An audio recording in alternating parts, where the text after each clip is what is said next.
Un programa diseñado con el objetivo de llevarte diariamente un tema de actualidad, acompañado siempre de reconocidos editorialistas. De lunes a viernes a las 5 de la tarde por CRC 89.1 Radio. A las 5 con Alberto Padilla. Hola, ¿qué tal? Saludos, bienvenidos a esta emisión de A las 5 con su servidor Alberto Padilla. Muchísimas gracias por estarnos acompañando. Gracias por estar ahí. Le mando cálidos saludos desde la señal de CRC 89.1 Radio en San José, Costa Rica, desde donde estamos transmitiendo hasta el punto en el tiempo, en el espacio en el que usted nos está escuchando, porque estamos saliendo en diferentes vías simultáneamente, por ejemplo, en Facebook Live, en la página de este programa. Muchos saludos si usted nos está siguiendo por ahí. Saludos a los que nos siguen también a través del canal de YouTube de este programa.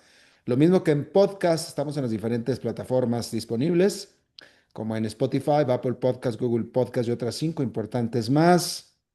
Aquí en Costa Rica, este programa que sale en vivo en este momento a las 5 de la tarde, se repite todos los días a las 10 de la noche aquí en CRC 89.1 Radio. En esta ocasión me acompaña tratando de controlar los incontrolables, como usualmente lo hace el señor David Guerrero, y la producción general de este programa, siempre poderosa desde Colombia, a cargo del señor Mauricio Sandoval. Bien, supongo que a esta hora, si me está escuchando en vivo, me va a escuchar grabado con toda seguridad ya, pero si está escuchándome en vivo, seguramente tal vez ya esté enterado de el bochorno público que están llevando a cabo todavía a esta hora en vivo, públicamente, los que fueran los dos grandes amigos, el hombre más rico del mundo y el hombre más poderoso del mundo, Elon Musk y Donald Trump. Aquel bromance que tenían, ese romance de hermanos, ese bromance, este jueves repentinamente, literalmente se fue a la mierda. Literal. Discúlpeme, pero no es mejor manera de decirlo más que esa. ¿Sí? Los grandes amigos hoy se están dando con todo. Y hay que decir que probablemente, previsiblemente,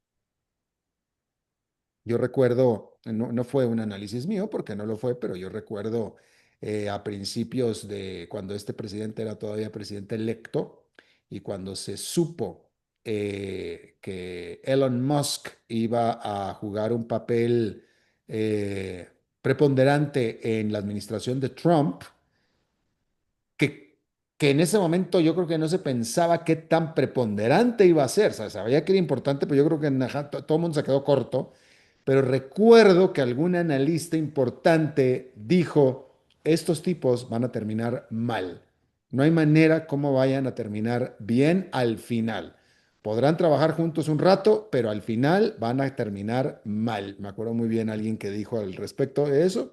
Yo lo escuché, se me quedó grabado y totalmente tuvo la razón. Este jueves, los dos, que eran los grandes compadres, hoy están agarrándose con todo. Todavía hasta este momento sigue la pelea en redes sociales donde uno se está contestando al otro. Todo empezó, y aquí lo estuvimos esta misma semana, aquí lo estuvimos viendo, cuando durante todo empezó por las críticas que Elon Musk le hizo al presupuesto federal, al presupuesto fiscal que presentó Donald Trump al Congreso para el resto de su presidencia.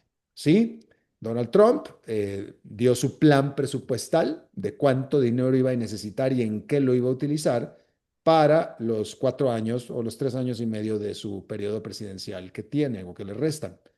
Y como lo hemos visto aquí profundamente en este programa, este presupuesto, eh, eh, las dos características principales es que reduce o extiende la reducción de impuestos, es decir, que cobra menos impuestos, y lo más importante todavía, que aumenta en este momento entre 3 y 4 billones de dólares el déficit fiscal de los Estados Unidos.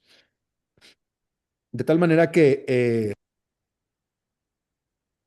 para muchos que seguían a Donald Trump,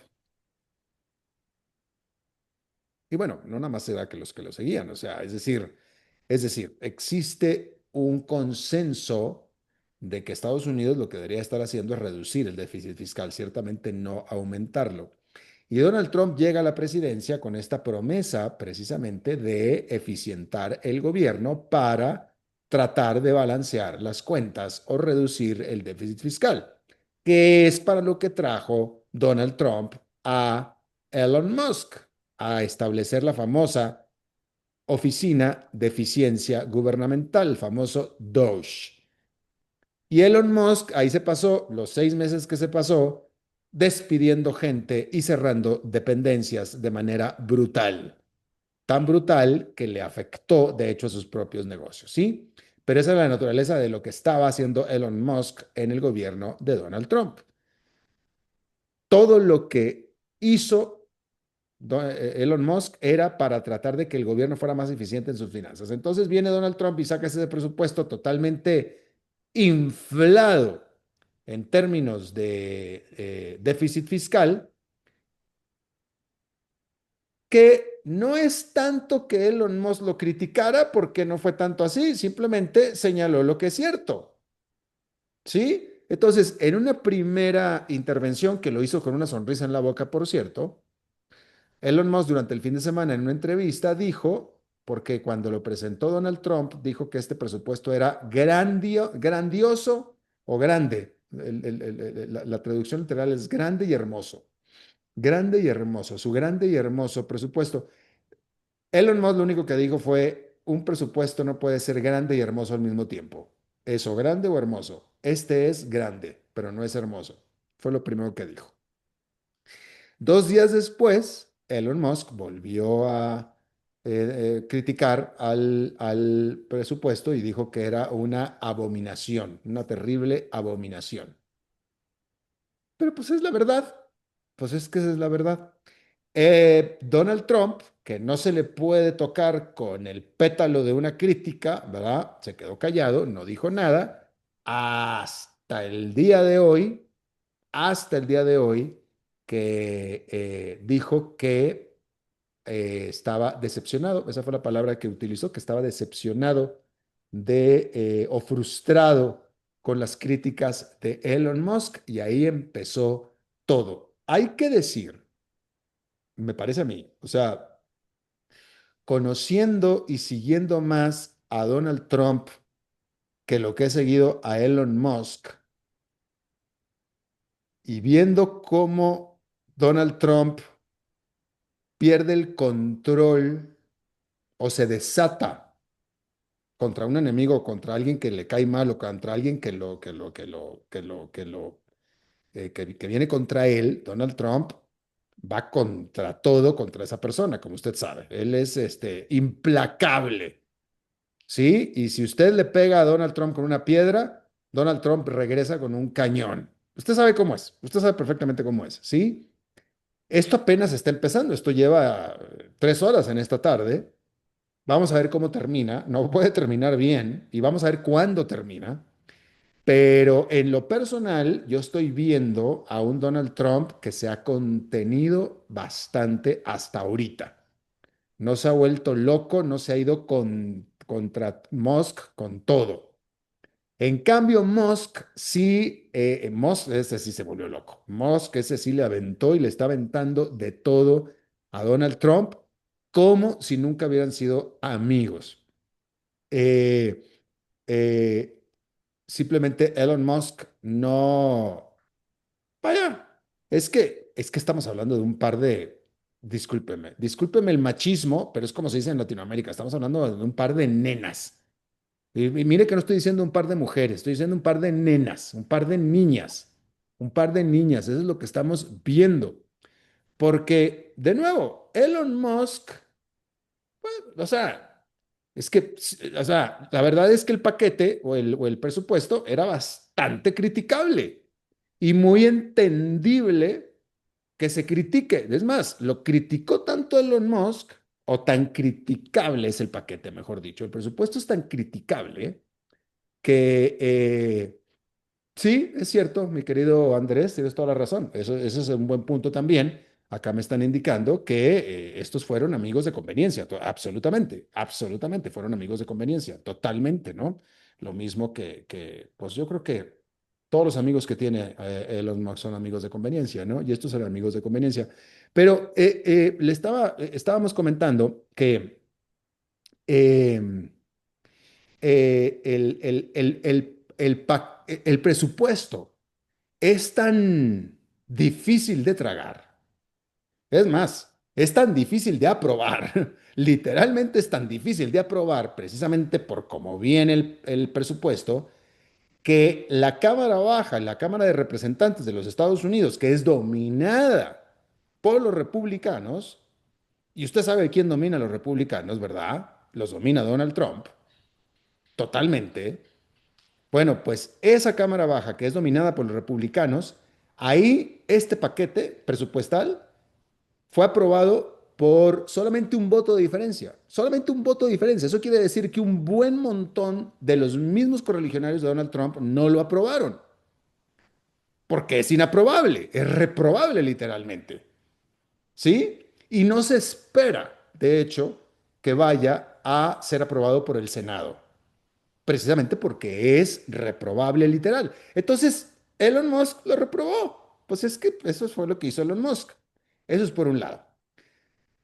Trump no es alguien que se quede callado nunca, ¿va? Y en esta ocasión no se quedó callado, pero la verdad es que se vio muy moderado. Desde mi punto de vista, se vio muy moderado. Lo único que dijo es, estoy muy decepcionado de los comentarios de Elon Musk. Fue lo único que dijo. Realmente, siendo Trump, se vio muy tranquilo. Fue todo lo que dijo y se le preguntaron, fue lo que dijo. No, pues estoy muy decepcionado. Y eso volvió loco a Elon Musk. Eso lo volvió loco. Le contestó que era un ingrato, que era una ingratitud lo que estaba haciendo Donald Trump con él. Y de ahí se empezaron a agarrar y la pelea todavía continúa. Hay que notar que esto es importante, que de todo lo que se están aventando ahí, bueno, bueno, primero que nada, Elon Musk lanzó ahí algo que nos quedamos nosotros así de que wow, y se lo sacó de la manga, literalmente, Elon Musk, afirmando que lo que dijo Elon Musk es que la razón, yo no sigo el caso de Jeffrey Epstein demasiado, pero ahí dice Elon Musk que esa es la razón por la cual los archivos de Elon Musk no son públicos. Y él lo dijo, la razón por la cual los archivos de Elon Musk no son públicos es porque Donald Trump está metido en el caso de Jeffrey Epstein. Y es una acusación gravísima, gravísima. Primero que nada, decirle, yo no sabía que los archivos de Jeffrey Epstein no estaban públicos. Esa parte no sé si sea cierta o no, pero la acusación es terrible, porque si usted recuerda el caso de Jeffrey Epstein, otro billionaire, acusado de violación de menores, literalmente, y acusado y tan acusado que lo mandaron a la cárcel y en la cárcel se suicidó de manera muy sospechosa, por cierto, que muchos piensan que no se suicidó, sino que lo mataron, se colgó y este hombre lo que hacía, de acuerdo a la documentación que existe, y hay un documental en Netflix muy interesante al respecto, él hacía fiestas con sus amigos y entre las fiestas había chicas menores de edad que literalmente se rolaban los amigos, literalmente. Esto le costó su estatus real al hermano del rey de Inglaterra, al príncipe, que ya no es príncipe, creo que era Felipe, al hermano, eh, que lo fotografiaron y aparte fue acusado por una de las muchachas y estaba una fotografía que él aceptó que era él con una muchacha, etcétera, etcétera, y fue un bochorno total. Y bueno, ese fue tan solo uno, pero había más gente ahí y hay mucha gente ahí. Bueno, la acusación de Elon Musk es que Donald Trump también estuvo en alguna de esas fiestas y estuvo presuntamente, pues eso es lo que está diciendo Elon Musk, que Donald Trump presuntamente estuvo sexualmente con niñas y que por eso no están los archivos públicos para protegerlo a Donald Trump. Es una acusación bien, bien fea, bien, bien fea. Y bueno, hasta ahí va este asunto de los dos que eran amigos. Hasta esta hora todavía seguía el pleito. ¿Quién sabe cómo va a terminar esto? De nuevo, como se pone Donald Trump, yo lo veo muy contenido. Elon Musk sí está desatado, totalmente desatado, haciendo acusaciones muy, muy graves. Por cierto, que a estas acusaciones, Donald Trump, de nuevo, no se le ha ido personal contra Elon Musk, pero sí respondió, dijo, bueno, ¿quieres que el gobierno ahorre plata? Bueno, pues ¿qué te parece si ahorramos plata mediante quitarle los contratos que tiene el gobierno con las empresas de Elon Musk? ¿Y qué te parece si eliminamos los subsidios a los automóviles eléctricos y etcétera, para que ahora sí entonces el gobierno pueda ahorrar plata? Y entonces ahí andan en eso y a ver cómo termina este pleito entre dos personas que no saben bajar la bola al campo. Así es que vamos a ver quién se calla primero y da una señal de paz y de tranquilidad, porque si siguen así, esto quién sabe cómo va a terminar, pero no puede terminar bien como en este momento ya no está terminando bien. Eso es por un lado. Por otro lado, habrése visto, todo empezó primero en febrero con la aporreada que le dio Donald Trump y JD Vance a el presidente de Ucrania, Vladimir Zelensky. Y desde ahí hasta la fecha ha sido cuesta abajo en su rodada. Nadie vivo en este momento habíamos visto tal nivel de bochorno en la oficina más poderosa del mundo, en la oficina Oval. Desde desde aquel aporreo a Vladimir Zelensky hasta ahora. Mire, usted estará de acuerdo conmigo, o sea, usted va a estar de acuerdo conmigo. Si esto que estamos viviendo en este momento, este pleito de nenas que estamos en este momento viendo, que no es pleito de nenas, resulta que es el pleito entre el presidente de Estados Unidos y el hombre más rico del mundo. Si esto lo estuviéramos viendo en una serie de televisión, ya le hubiéramos cambiado por ridícula. ¿Estará usted de acuerdo conmigo? O sea, si yo le platicara a usted, estoy viendo una serie buenísima sobre la Casa Blanca, donde el presidente de Estados Unidos se pelea y se empieza a decir de cosas con el hombre más rico del mundo, me dice, ay, no, no me interesa verla, qué ridícula, no me interesa verla lo más mínimo, qué ridícula. Y sin embargo es real. Discúlpeme, desde que a Bill Clinton le estaban haciendo sexo oral en la oficina Oval, no habíamos conocido de algo cercano similar. Y acá Donald Trump apenas lleva 5 meses en la presidencia y ya nos ha ofrecido toda una serie de perlitas que quién sabe cómo va a seguir esto. O sea, es que es impresionante. Apenas llevamos 5 meses de la presidencia de Donald Trump, ¿eh? Apenas. Y mire cómo va esto. O sea, esto es un circo, es un circo. O sea, no alcanza a ser novelón, no alcanza a ser drama, no alcanza a ser novela, no alcanza a ser culebrón, es un circo de enanos. Es impresionante. Y este asunto de Donald Trump apenas está empezando. Y vamos a ver hasta dónde llega. Vamos a ver hasta dónde llega, pero a mí me sorprende ver a Donald Trump muy moderado todavía. Obviamente acusaciones de que Musk le decía a Trump, le dijo a Trump que sin él no hubiera ganado. Trump dijo que muy probablemente hubiera ganado aún sin él, si no Elon Musk, y bueno, ahí se están lanzando como de todo. Ok, antes de eso, Donald Trump resulta que sí trabajó y sí tuvo un día ocupado en la oficina Oval y tuvo una llamada que ya debió haberla tenido desde hace tiempo. O sea, o sea, aquí sí puedo decir que Donald Trump sí trabajó, porque hizo una llamada que sí valió la pena. Ayer le estaba criticando yo a Donald Trump de pasar 1 hora 15 minutos al teléfono con Vladimir Putin. ¿Para qué? ¿Para qué? Con el que sí debía llamar es con Xi Jinping de China. Porque Estados Unidos y Rusia no tienen absolutamente nada que ver, no tienen una relación comercial, no tienen nada, absolutamente nada que ver. Yo creo que estaban hablando, yo no sé, de la novela, yo no sé de qué estaban hablando. Pero con el que sí debería estar hablando, y lo dije ayer, es con Xi Jinping y con otras gentes más importantes. Bueno, pues efectivamente, esta mañana por fin hablaron por teléfono Xi Jinping y Donald Trump y dijo Trump que tuvieron una conversación muy buena. ¿sí? Y bueno, se informó que ambos presidentes discutieron acerca de la exportación de minerales raros y informó que representantes comerciales de ambas partes se reunirán muy pronto en un lugar que pronto también se anunciará. Hay que decir que los medios locales de China dice que quien pidió la llamada fue Donald Trump. Y no lo dudo ni tantito, yo ayer le dije que en esta guerra comercial desatada por Trump, quien tiene las de perder es Estados Unidos. Y Xi Jinping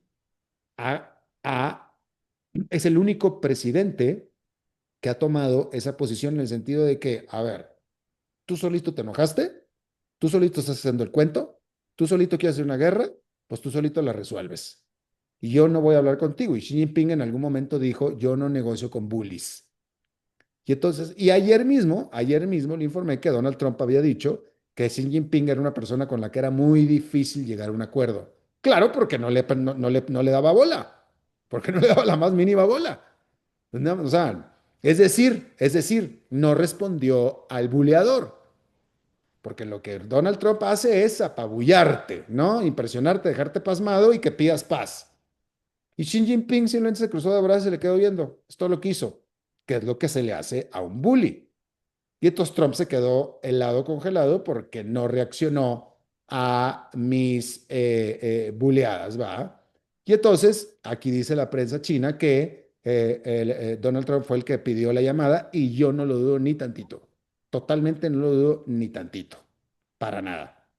Ciertamente, ciertamente Xi Jinping, o sea, es la primera vez que hablan desde que Donald Trump es presidente, ¿eh? ¿Y sabe por qué es la primera vez que llaman? Porque Xi Jinping no ha llamado. Porque Xi Jinping no ha llamado. Si Xi Jinping hubiera llamado, ya hubieran hablado desde antes, pero no ha llamado. Así es que, ¿por qué iba a llamar ahora? Totalmente fue Donald Trump el que llamó primero. Totalmente, porque él es al que le interesa un acuerdo de paz comercial con China. Absolutamente. Bien, ahí lo tiene usted. Por cierto, otro que estuvo este día, ¿no? Le digo que fue un día ocupado para Donald Trump, otro que estuvo y que vino a la oficina oval fue el canciller de Alemania. Con ellos, sí, está bien, con ellos sí debería estar reuniéndose Donald Trump, con Xi Jinping, con el canciller de Alemania, con el presidente de Francia, con sus socios comerciales, no con Vladimir Putin. De nuevo, usted, y esto es en serio, la relación comercial entre Estados Unidos y Rusia es inexistente, es marginal, marginal. Y bueno, y ya Vladimir Putin ya dejó claro que la guerra va a continuar y a todo, entonces yo no sé qué se la pasan hablando por teléfono, hablaron 1 hora 15 minutos esta semana, otra hora la semana pasada, ¿de qué? ¿Quién sabe? Pero bueno, ahí lo tiene usted. Um, Decir que el Banco Central Europeo redujo su tasa de interés por un cuarto de punto porcentual, dejándola en el 2%, siendo la octava ocasión consecutiva desde el año pasado. Los datos económicos que se liberaron este martes muestran que la inflación anual de la Unión Europea fue de 1,9% en mayo y esto ya es por debajo del objetivo del 2% del Banco Central Europeo. Mientras tanto, el banco tiene la esperanza de impulsar la economía de Europa a pesar de la guerra comercial. ¿De quién? De Donald Trump. Por cierto, que las órdenes de las empresas productoras de Alemania crecieron de manera inesperada durante abril. Cifras preliminares muestran un aumento en la que es la mayor economía de Europa. Las órdenes industriales subieron 0,6% el mes pasado para un 0,6% en términos, en cifras ajustadas ya, ¿sí? Por estacionalidad, lo que es un aumento importante, significa un aumento importante en las órdenes domésticas. Los economistas que fueron encuestados por la agencia Reuters estaban esperando una caída de un punto porcentual. No solamente no cayó un punto porcentual, sino que subieron 0,6%. Y por supuesto que estas cifras levantan inmediatamente las esperanzas de que la principal economía de la Unión Europea por fin está comenzando a reaccionar.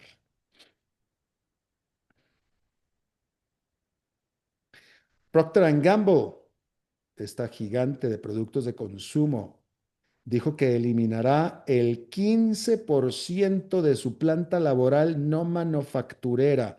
Esto representa alrededor de 7,000 puestos de trabajo durante los próximos 2 años. Un ejecutivo de Procter Gamble citó para esta decisión la incertidumbre que tienen los clientes de Procter Gamble. Los clientes de Procter Gamble son usted, los consumidores.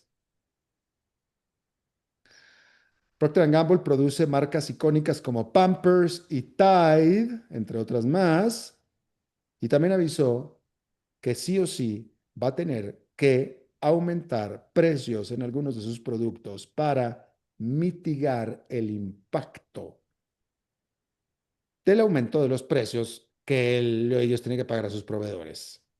Producto, ya sabe usted de qué, ¿va? Ya sabe de quién, ¿va? No necesidad de la letra T. Y bueno, ahí lo tiene usted.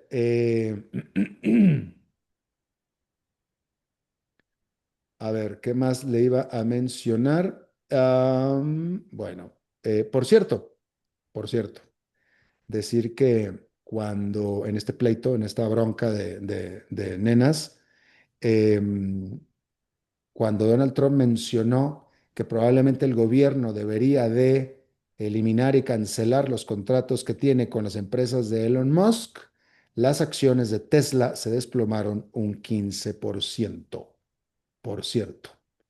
Eh, Así es que ahí tiene usted eso. Déjeme informarle que el presidente de Brasil, Luis Inácio Lula da Silva, comenzó este jueves una visita de Estado en Francia y visitó en París a su homólogo Emmanuel Macron, quienes han sido bastante cercanos desde que Macron visitó el año pasado Brasilia en una visita de Estado también. Esta va a ser una visita larga. Bueno, no, una visita larga, sí, casi una semana. Hay que decir que al llegar a París, eh, Lula da Silva recibió todos los honores y van a estar hablando, aparte de, por supuesto, comercio e inversión, van a estar hablando acerca de conservación ambiental también. Le decía yo que Lula permanecerá en Francia para asistir a la conferencia de las Naciones Unidas para la protección de los océanos, la cual se va a inaugurar el 9 de junio en Niza, en el sur de Francia. Y por supuesto que no todo es miel sobre hojuelas entre la relación de Macron y de Lula o de Brasil con Francia. Hay algunos puntos ríspidos que van a estar hablándose también en estas discusiones. Una, por supuesto, es el Mercosur, que es área disque que comercial. Pero bueno, entre Brasil, el cono sur, Brasil, Argentina, Uruguay y Chile y Paraguay también, em, la cual quiere establecer un tratado de libre comercio con la Unión Europea, ¿sí? Pero que Francia se opone a este tratado de libre comercio bilateral. Hay que decir que otro punto de distensión es el acercamiento, la buena onda que Lula le da a Vladimir Putin. Hay que decir que en el desfile del Día de Rusia de mayo estaban ahí los usuales que se esperaba que estuvieran, en Moscú atendiendo esta celebración grandiosa de desfile militar y estaban Xi Jinping de China, o sea, se esperaba que estuviera, estaban el líder de Irán, se esperaba que estuviera, estaba hasta Nicolás Maduro, que quién sabe que estaba allá, pero ahí estaba también, pero más notablemente estaba presente Lula da Silva, más notablemente, ¿sí? Y entonces, Emmanuel Macron quiere hablar al respecto con Lula da Silva, sobre todo para tratar de contener la narrativa que Rusia está utilizando en contra de Ucrania y que es muy utilizada y aceptada por muchos líderes en el sur del planeta. Resulta que Vladimir Putin como que tiene muchos amigos en esa área y Emmanuel Macron pues quiere hablar de eso con Lula da Silva, ¿sí? Porque por cierto, hablando de otro que también se mete en cosas que no tiene para qué meterse porque no hay nada que ver, la relación comercial entre Brasil y Rusia es nula, o sea, no hay. Entonces, ¿qué fue a hacer Lula da Silva a Moscú? Nada más a fregar, pues nada más a fregar, literalmente, nada más a fregar, ¿sí? La relación comercial de Brasil con Estados Unidos es muy importante y Lula da Silva no ha ido a Washington. Es entendible que le caiga mal Donald Trump, pero a la economía de Brasil no le interesa y no le importa lo que Lula da Silva piense personalmente de Donald Trump. Es el segundo socio comercial más importante de Brasil, Estados Unidos. Bueno, Washington no ha ido. Con Moscú no hay ninguna relación. Ahí va Moscú. Bueno, en contra de lo que le gusta a su principal socio comercial, que es Estados Unidos. Pero bueno, ahí está el problemita. Bien, vamos a hacer una pausa y regresamos rápidamente con nuestra entrevista de hoy.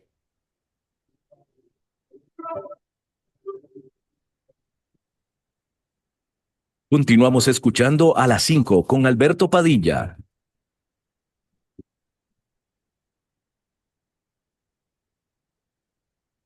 Para llegar pronto al trabajo, sea inteligente, porque si pasamos uno a la vez, el tránsito no se detendrá. Por eso, Un mensaje de esta emisora asociada de Canara. Ok, ya te has reído con nosotros, has aprendido con nosotros y nos hemos conocido más. Pero es hora de ponernos serios. El mejor momento para invertir fue hace 10 años y el segundo mejor momento para hacerlo es hoy. Entra a transcomer.com, convertite en un inversionista y transforma tu destino. Transcomer, puesto de bolsa de comercio. Construyamos juntos su futuro. Somos expertos en eso.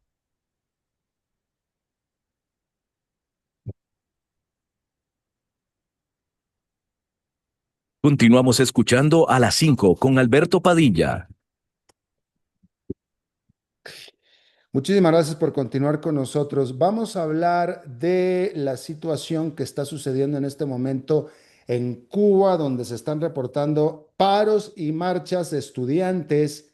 Pues estas no son nuevas. Lo que es nuevo es la razón. Ahora es por el fuerte aumento de las nuevas tarifas de Internet móvil, que ha causado toda una serie de problemas y obviamente este fuerte aumento significa un problema estructural que está pasando en este momento en Cuba. Y según los reportes, el gobierno tuvo que echar para atrás estos aumentos. Está con nosotros Sergio Ángel, él es académico, analista y estudioso de la historia y coyuntura cubana. Él es académico asociado y director del programa de Cuba de la Universidad Sergio Arboleda de Colombia. Sergio, muchísimas gracias por estar con nosotros. Alberto, buenas noches. Muchas gracias a ti por la invitación. Perdóname, este es algo que yo debía haber checado y no lo hice, pero tú pudieras corroborarnos si este aumento tarifario tan importante se revirtió. ¿Es esto oficial? No, no se ha revertido oficialmente. Lo único es una nueva oferta que hace Etexa de 740, 720 pesos cubanos Ya, ya, ya. por 12 gigas. Ah, ah, Es una reducción y digamos es un reversazo en el sentido de que vuelven a hacer una oferta en pesos cubanos. Ya, pero sigue siendo insuficiente para el claro. estudiantado. Déjame te pregunto algo. ¿El proveedor o los proveedores de Internet de Cuba son del Estado? Sí, solamente hay un proveedor que es ETEXA, que es la empresa de Entonces, es telecomunicaciones el de Cuba. Estado el que les está cobrando, el que les dio este tarifazo a los cubanos. Sí, déjame hacer una precisión porque quizá uno cuando no está desde dentro de la coyuntura cubana pierde de vista lo que esto significa y Ajá. es el gobierno cubano históricamente se ha aprovechado de dos factores. El primero es la migración y el segundo tiene que ver con el aprovechamiento de sus migrantes. La migración porque les quita presiones internas en La términos de migración, hablas descontento. de los cubanos que se van, obviamente, Sí, sí, sí, por supuesto. y Y que mandan plata. el segundo, exacto, las remesas, que es uno de los tres ingresos más altos que se tienen en Cuba. Eso lo han hecho de diferentes maneras. Históricamente simplemente se hacía a través de las remesas. En los últimos años y sobre todo desde la pandemia, a través de la comida, que básicamente es una de las grandes carencias que se tienen en este momento. Y lo que ha hecho recientemente Texa, que fue algo que se probó con la alimentación después de la comida a través de figuras como por ejemplo las tiendas en divisas, las llamadas tiendas en MLC, luego a través de las llamadas MIPIMES, y ahora lo estaban probando el mismo modelo a través de las recargas de Internet. En Cuba la gran mayoría reciben recargas del exterior, pero todavía se podían hacer recargas desde adentro de Cuba. Los cubanos reciben sus ingresos, más del 90% recibe sus ingresos básicamente en la moneda local, que es el peso cubano. Y las recargas hasta el momento en el cual ETEXA decide hacer esta modificación a finales de la semana pasada, pues básicamente cambia abruptamente a solamente poder hacerse en divisas. Lo que te decía al comienzo es, hay un ligero reversazo porque hay un cambio y vuelve a haber un paquete en pesos cubanos, pero pues ellos no, digamos, no anticiparon la reacción que quizá iba a tener y sobre todo que la juventud es la principal consumidora de acceso a Internet. Ok, pero el punto más importante de esto es que el gobierno es quien está cobrando y aumentando directamente estas tarifas y vaya, no es que sea avaro el gobierno, es que no tiene plata, no tiene opción, tiene que cobrar esto. Pues mira, ahí hay dos factores. El primero tiene que ver con el hecho de, es un monopolio en el cual no tienen los cubanos otra alternativa que acceder a el tipo de oferta estatal que se está proporcionando aquí. Y el segundo, pues al mismo tiempo, tú no le puedes pedir a tu población o pagarle a tu población en una moneda altamente devaluada y al mismo tiempo cobrarle en otra moneda. No solamente por falta de soberanía, sino porque su discurso es totalmente contrario a la realidad, un discurso de socialismo hacia afuera, pero al mismo tiempo un discurso de capitalismo de Estado del más radical hacia adentro. Quienes terminan pagando al final de cuentas son los cubanos de a pie, los más pobres y pues los familiares que viven en el exterior. Claro, pero es notable porque en estos gobiernos de corte socialista, ¿sí? Mira, ahí lo tienes, por ejemplo, en el caso de Venezuela, por ejemplo, donde las gasolinas son tremenda y completamente subsidiadas, en detrimento de las arcas del Estado, definitivamente, pero es este espíritu de estar subsidiando servicios. Argentina con los Kirchner lo hicieron muchísimo. El gobierno de Cuba, que es socialista por excelencia, no puede, por más que quiere, no es un gobierno de mercados abiertos. O sea, la intención debería de ser originalmente la de ofrecerles servicios abaratados, subsidiados a sus ciudadanos. No pueden hacerlo. No tienen con qué. Claro, pero el discurso es otro. Y ojo, digamos, en este momento ya Venezuela ni siquiera subsidia la gasolina.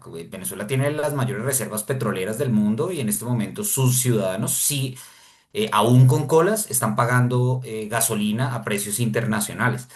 Pero Cuba tiene un discurso de soberanía hacia afuera, mantiene una libreta absolutamente desabastecida por hablar desde el punto de vista de la alimentación y al mismo tiempo vanagloriándose de un discurso socialista, pues no tiene la realidad y lo que hace es aprovecharse de las circunstancias de una altísima migración. ¿Qué está pasando socialmente en este momento en Cuba con respecto a esto? Mira, yo creo que uno de los fenómenos más interesantes que no, o sea, porque, qué sé yo, en cualquier país del mundo se hacen, porque acá no estamos hablando ni siquiera de marchas, no estamos hablando de movilizaciones. Lo único que estamos hablando es de un paro en el cual profesores y estudiantes han decidido no asistir a clases. Es lo único que está sucediendo en este momento.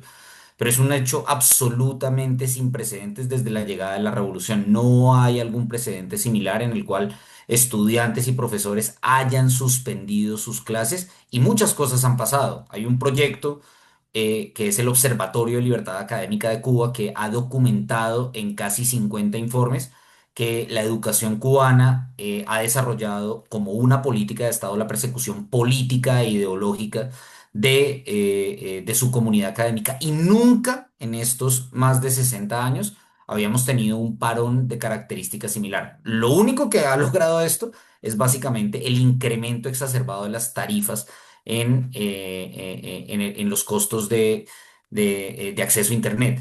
¿Qué es lo curioso de todo esto? Y era lo que te decía antes. La gente se ha visto afectada por el acceso a la alimentación.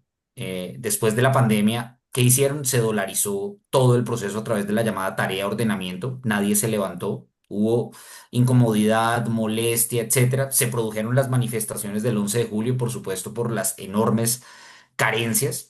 Después de eso, aparecieron las tiendas en MLS, tiendas a las que no podían acceder los cubanos porque no tenían divisas, solamente aquellos que trabajaban con acceso a turistas o que tenían algún tipo de familiar que les enviaba remesas y tampoco se produjo una manifestación de estas características y ahora es precisamente con esta medida que yo creo que el gobierno pensó una vez más que podía cometer un atropello más contra la población y pues básicamente la población, en este caso la más joven, reaccionó de una manera que no esperaba el gobierno. Em, em, eh, Ni siquiera pregunta, ni siquiera con los apagones de luz y la falta de alimentos. Ahí son manifestaciones de proporciones diferentes, Mm. ¿sí? Acá estamos hablando de una población, Cuba es uno de los países que tiene mayor proporción de población en educación superior y lo que tú ves sobre todo en las manifestaciones, por ejemplo, de energía, de agua potable, etcétera, en diferentes provincias, sobre todo durante los últimos años, con la mayor cantidad de recortes de energía, es población de a pie, la gente más pobre de la isla, a pesar de que afecta absolutamente a todos los ciudadanos de la isla. Pero este hecho dentro de las universidades, un parón, no asistir a clases, que afecta a todas las universidades, las mismas instituciones educativas de básica y media. Y a pesar de eso, no habías visto un parón de estas características. El uso del Internet en Cuba está tan impregnado en la vida diaria y en la economía como cualquiera de los que nos estamos escuchando en cualquiera de nuestros países de América Latina. Es decir, cualquiera de nosotros que nos estamos escuchando en este momento, en país en el que sea, se nos va el Internet o dejamos de usar Internet y la vida se nos hace imposible porque ya todo es por Internet.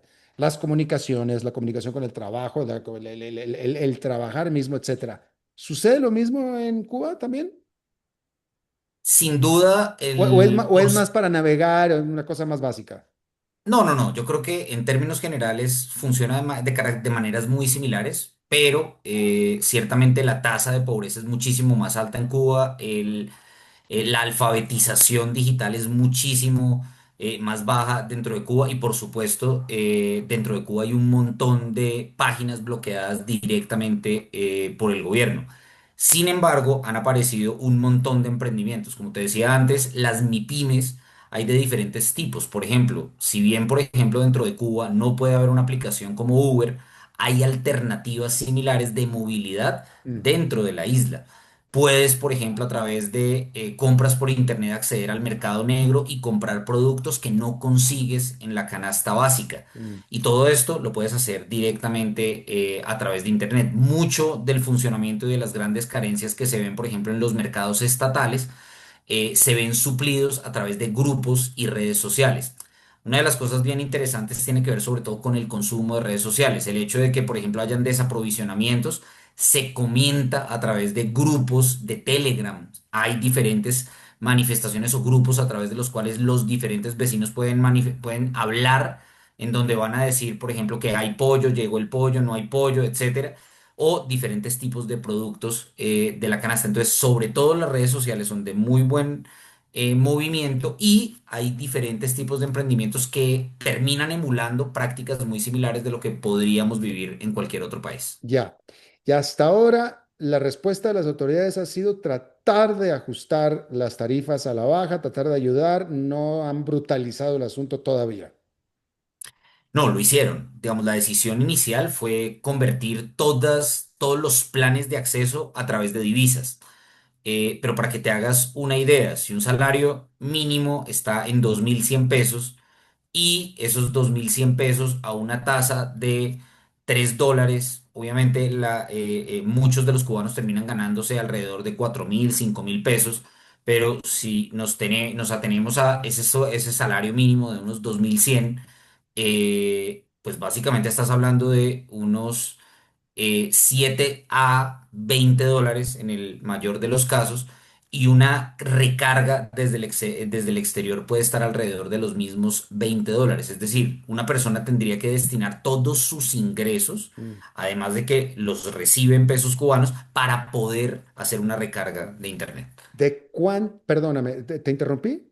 No, no, no. ¿De cuánto fue el aumento, proporcionalmente hablando, el golpe? Yo no he hecho el porcentaje exacto, pero te podría decir perfectamente que con la decisión inicial superaba el 100% del incremento. Ahora bien, De un mes a con otro. este reversazo inicial de un plan para estudiantes, etcétera, de 740 pesos, con un acceso a 12 gigas, hay un reversazo importante en esta medida.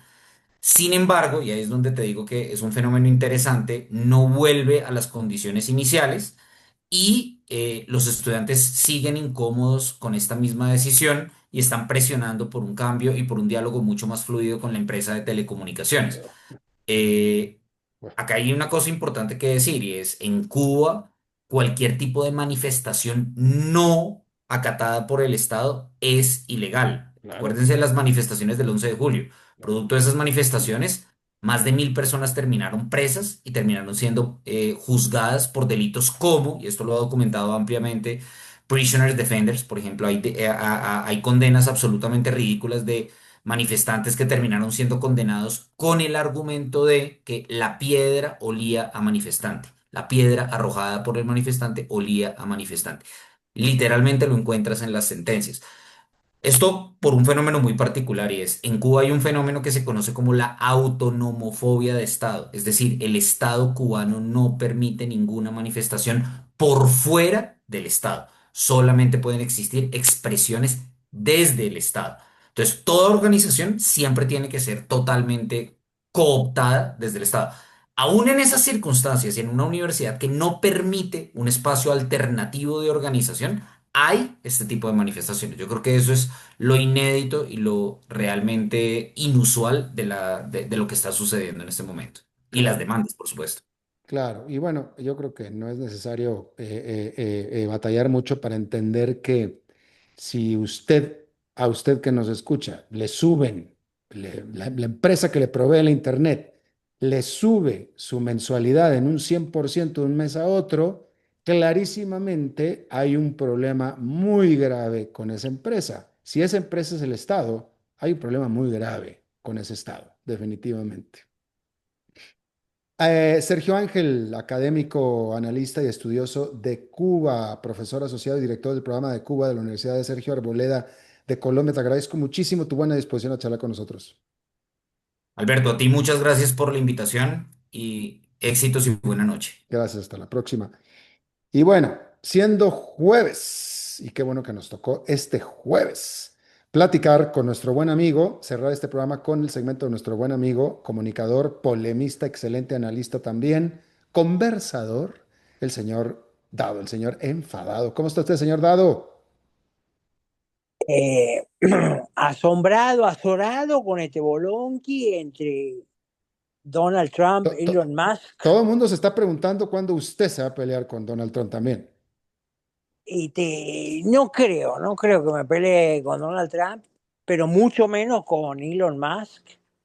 Si yo tengo que tomar partido, no hay que tomar partido, ¿no? Porque esto es algo, como tú bien lo dijiste al comienzo, esto es algo que está en evolución. Vamos a ver qué es lo que sucede. ¿Le sorprende? No me sorprende, no me sorprende. Sí, quizás el timing es un poco inesperado, ¿no? Pero bueno, si yo tengo que tomar partido, digamos, siempre del lado del sector privado, papito. O sea, del lado Elon Musk de la vida.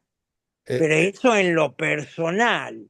Ahora, ya entrando en el terreno del análisis, yo publiqué un posteo en X hace un rato, diciendo que esto me recuerda a la distinción que hizo este sociólogo alemán, Max Weber, entre la ética de la convicción y la ética de la responsabilidad, ¿no? Y bueno, se lo pregunté a Grok, que es la inteligencia artificial de X, y me dijo que sí, este conflicto se puede ver bajo ese prisma también.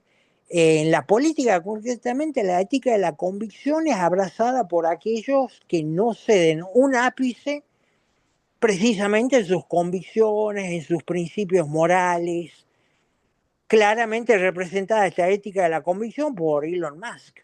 Mientras que la ética de la responsabilidad, recordemos lo que decía Weber, está representada por Donald Trump y consiste esta ética en ir más hacia la parte práctica del asunto porque le toca gobernar, entonces tiene que hacer algunas concesiones, en otras oportunidades tiene que mantener los principios lo mínimo posible, pero bueno, Weber mismo advertía, ¿no? Que la ética de la convicción tiene el peligro que si tiene que salir todo como nosotros, nuestros principios lo indican, puede suceder un desastre político, ¿no? Mientras que la contra de la ética de la responsabilidad es que si el gobernante, digamos, termina concediendo todo, al final no quedan principios, son nada más que concesiones, etcétera, etcétera. Convengamos, Alberto, que Donald Trump y Elon Musk deben ser los tipos con más pelotas que hay en el mundo en este momento. Son dos tipos con convicciones muy fuertes, y bueno, cada uno tiene su punto, ¿no? Yo, por ejemplo, critico a Donald Trump que él le dijo a Musk que, bueno, no le va a subsidiar Tesla y otros emprendimientos que tiene más, cuando hace pocas semanas Trump mismo reconoció que Musk nunca le había pedido subsidio y es más, no lo estaba subsidiando, ¿no? A ninguna de sus empresas. Y lo que es criticable en Elon Musk es haber dicho que Trump figura en la lista de Epstein y que por eso no la publican, ¿no? Si eso fuera cierto, ¿por qué Elon Musk permitió que su niño, Lilex, pasara mucho tiempo con Trump, ¿no? Hay videos donde se lo ve a Trump con el chiquito, yéndose el helicóptero, etcétera, etcétera. Pero bueno, así están dadas las cosas. El tema es que ahora vemos lo irónico, ¿no? Lo sarcástico que resulta todo esto, porque los demócratas, que obviamente están refregando las manos viendo este conflicto, pero los demócratas ahora, ellos están pidiendo que se publique la lista de Epstein. pues sí. Recordemos, claro, que hay muchos donantes y políticos del Partido Demócrata que ya figuran como, digamos, visitantes de la isla de Jeffrey Epstein, donde aparentemente se realizaban estas orgías que involucraban a menores de edad, ¿no? Entre ellos, entre los visitantes, recordemos, está Bill Bill Clinton. Clinton, sí, pero muchos de ellos, sí, Bill Clinton visitó, pero Ninguna de las chicas ha acusado a Bill Clinton, ni siquiera dijo que estuvo y que lo vieron. Todavía no sabemos, no sabemos porque esos documentos no han sido publicados. Que por cierto, la principal acusadora de Jeffrey Epstein, de todo este escándalo, etcétera, se acaba de suicidar hace un par de semanas. Exactamente, exactamente. Pero bueno, estuvo ahí también Bill Gates y una lista larguísima de donantes y políticos del Partido Demócrata. O sea, esto es un poco idiota lo que está haciendo el Partido Demócrata pidiendo que publiquen la lista de Epstein, Alberto. Pero bueno, así están las cosas. Y Ese es mi análisis de la... vamos a ver de aquí a su siguiente intervención el próximo jueves, cómo evolucionan, revolucionan y se degradan todas estas cosas. Yo creo que acá se van a poner paños fríos.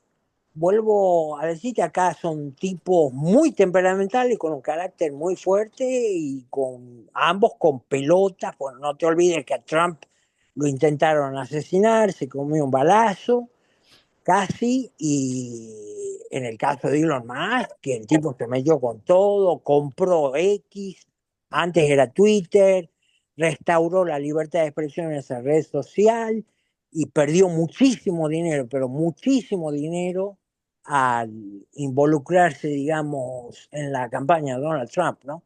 Entonces, bueno, razones tiene cada uno para luchar por lo que cree. En el caso concreto de Elon Musk, él cree que esta ley de presupuesto se sobrepasa con el tema del déficit fiscal y del techo de la deuda, ¿no? Que tiene ahí razón Elon Musk. Pero el problema está, ya para terminar, el problema está aquí, Alberto, en el Congreso, ¿no? Mm. Entre republicanos y demócratas que siguen formando parte de esta oligarquía, de esta casta, a la que no le importa el bienestar del público de Estados Unidos. Bueno, pues señor Dado, muchísimas gracias. Hasta el próximo jueves. Así será. Chao. Hasta luego. Bien, eso es todo lo que tenemos por esta emisión de A las 5 con su servidor Alberto Padilla. Muchísimas gracias por habernos acompañado. Espero que termine su día en buena nota, en buen tono, y nosotros nos reencontramos en 23 horas. Que la pase muy bien.